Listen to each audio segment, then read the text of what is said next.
በንግድ በቴክኖሎጂ በኮንስትራክሽን በግብርና በማዕድንና ሌሎች ዘርፎች ፈርቀዳጅ ስራዎችን ለሀገር አበርክተዋል። ከ50 ዓመት በላይ የቢዝነስ ልምድ ያላቸው ጋራድ ሰላሀዲን አቡበከር ከወንድሞቻቸው ጋር በመሆን በ1983 ዓ.ም የጋራድ ኩባንያን እንደመሰረቱ የህይወት ታሪካቸው ይገልጻል። የእሳቸው የ50 ዓመታት ስኬታማ የንግድ የቴክኖሎጂና የህይወት ጉዞን የሚተርክና ልምዳቸውን የሚያጋራ መጽሐፍን እንካችሁ ብለዋል። በ1946 ዓ.ም በድሬዳዋ የተወለዱትና 7 ቋንቋዎችን የሚናገሩት ጋራድ ሰላሀዲን ለመጀመሪያ ጊዜ የሳምሰንግ ምርት የሆነውን ሞባይል ስልክን ወደ ሀገር ያስገቡም ናቸው። በህይወት የሚገጥሙ መሰናክሎችን ጠንክሮ በማለፍ ስኬታማ መሆን እንደሚቻል የሚገልጹት ጋራድ ሰላሀዲን ከሽንፈትና ከስህተት ትምህርት በመውሰድ ጠንክሮ በመስራት አላማን ማሳካት እንደሚቻል ከህይወት ተሞክሯቸው በመነሳት ያስረዳሉ። በስኬት ሁለት ነገር አለ።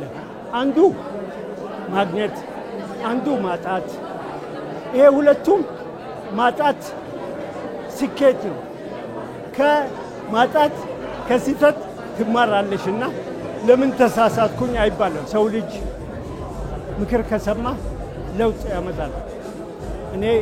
ለኔ ትምህርት ቤት እምላቸው አባቴ ናቸው።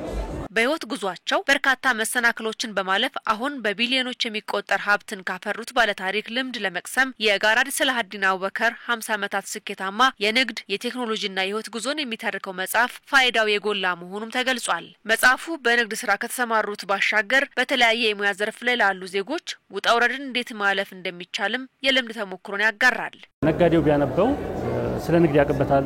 ቴክኖሎጂ ውስጥ ያለ ሰው ቢያነበው ስለ ቴክኖሎጂ ያቀበታል። ማኔጅመንት ውስጥ ያለ ሰው ስለ ሰራተኛ አስተዳደር ስለ ማኔጅመንት ሲስተም ያቀበታል። የባህል ሕክምና ውስጥ ያለ ሰው ስለ ባህል መድኃኒት ያቀበታል። በዘርፈ ብዙ ሙያ ውስጥ ያሉ ሰዎች ቢያነቡት ሁሉም ለራሳቸው የሚሆን ነገር ከመጽሐፍ ውስጥ ያገኛሉ ማለት ነው። እኔ አሁን ያን የሳቸው መጽሐፍ ስጽፍ ጻፍኩ አይደለም ነው ተማርኩ ነው ማለት። ስራ ሲጀምር የሚያከስሩ ነገሮች ምን ናቸው? ፈጥነ እንዳታድግ የሚያደርጉ ያስቀምጣል።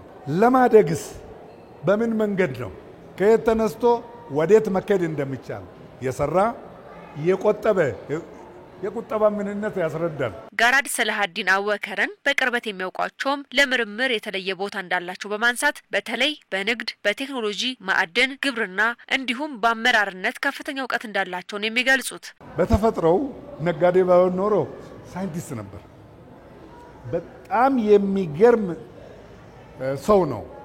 ሐሳብ የማመንጨት የፈጠራ ጉዳዮችን የማንሳት የመመራመር ነገሩ በጣም ከባድ ነው።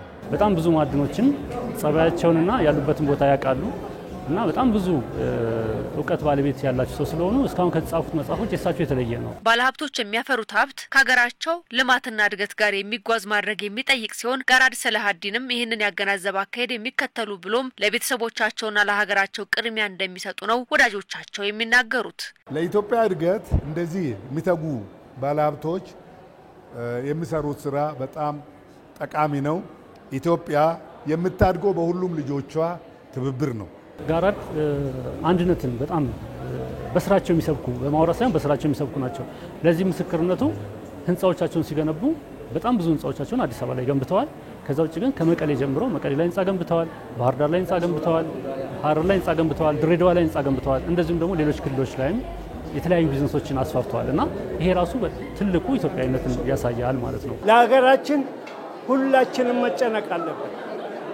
በዚች አጋጣሚ መልእክት ማስተላልፈው ካለ ያለዚች ሀገር ሌላ ሀገር የለንም፣ ብንፈልግም ባንፈልግም።